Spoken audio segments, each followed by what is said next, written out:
Assalamualaikum warahmatullahi wabarakatuh. Salam sejahtera bagi kita semua. Selamat pagi, siang, sore, malam. Saya ucapkan kepada Prof. Nasruddin, para asisten dosen, dan teman-teman semua.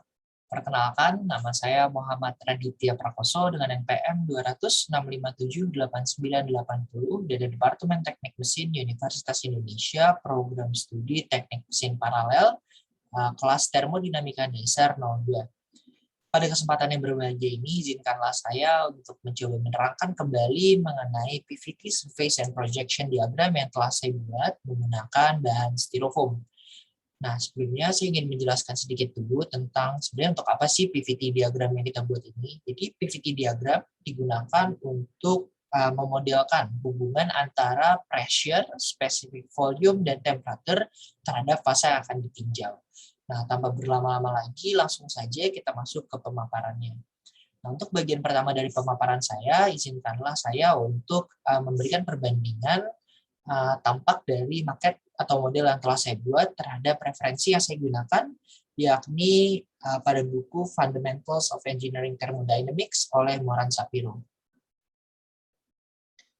Nah, bagian pertama ini perbandingan tampak isometrinya. Nah, ini yang di sebelah kanan adalah maket atau model yang saya buat, dan yang di sebelah kiri adalah referensi yang saya gunakan.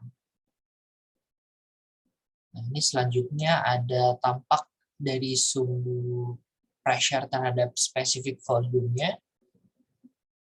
Lalu yang terakhir ada tampak dari pressure terhadap temperature-nya.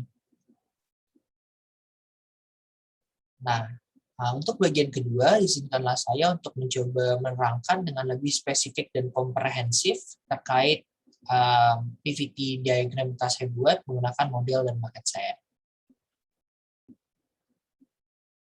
Nah, baik, kita langsung saja masuk ke pembahasannya ya. Nah, ini ada maket yang telah saya buat. Ini tampak isometrinya. Nah, bagian pertama ini saya akan menjelaskan terlebih dahulu mengenai fase-fase utama yang ada pada maketnya. Jelas, fasenya itu ada 3, yakni fase solid, lalu ada fase liquid, lalu juga ada fase vapor di sepanjang ini. Nah, untuk mempermudah tinjauan kita, mungkin kita akan tinjau dari bagian pressure terhadap specific volume-nya terlebih dahulu. Nah, pada sumbu pressure dan specific volume itu ada daerah dengan 2 fase disebutnya, di mana di sini bisa kita lihat ada solid liquid, lalu ada solid vapor, dan ada liquid vapor. Nah, liquid vapor ini terdapat pada suatu bentukan kubah atau yang biasa disebut dengan kubah uap. Dalam bahasa Inggris disebut liquid vapor dome, di mana pada bagian kiri menunjukkan saturated liquid lines, dan yang di sebelah kanan menunjukkan saturated vapor lines. Nah, pada bagian puncak dari kubah, kita sebut itu sebagai titik kritis atau critical point, di mana pengertian dari critical point sendiri adalah daerah atau titik di mana saturated liquid dan saturated vapor itu fasenya sudah tidak dapat dibedakan lagi. Mungkin sekian untuk pembahasan dari PV diagram. Mungkin satu lagi, PV diagram itu disebut sebagai tinjauan isotermik. Nah, mengapa disebut demikian? Karena pengertian dari isotermik sendiri itu adalah proses perubahan termodinamika yang terjadi pada suhu yang konstan atau tetap. Mungkin itu. Lalu kita lanjutkan tinjauan kita berdasarkan pressure terhadap temperature-nya. Nah, pada pressure dan temperature, ini disebut dengan tinjauan isokorik. Mengapa demikian? Karena isokorik sendiri memiliki pengertian proses perubahan termodinamika yang terjadi pada volume yang konstan atau tetap. Nah, fokusan utama kita pada tinjauan pressure terhadap temperature adalah bagian triple line. Mungkin di sini tidak terlalu terlihat, tapi ada di sini triple line-nya.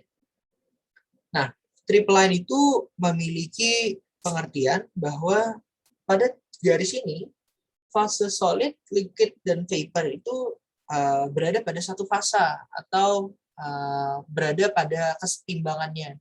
Dalam bahasa Inggris biasa disebut sebagai equilibrium state. Nah, lalu tinjauan lain yang dapat kita gunakan untuk melihat atau mempermudah pemahaman terhadap pressure dan temperature itu ada pada garis yang ada di sebelah kanan sini.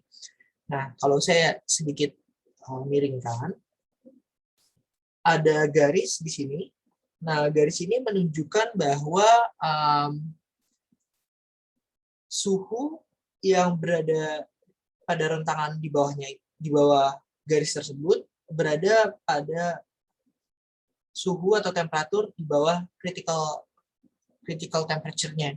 Sedangkan pada garis yang ini menunjukkan garis atau daerah yang suhunya itu sama dengan critical temperature. Sedangkan pada garis yang ini itu menandakan bahwa daerah atau range itu berada pada suhu di atas critical temperature-nya. Nah, mungkin sekian pembahasan dari model atau maket yang telah saya buat. Lebih kurangnya mohon dimaafkan. Apabila ada koreksi, saya sangat terbuka akan hal tersebut. Wabillahi taufiq wal hidayah. Assalamualaikum warahmatullahi wabarakatuh.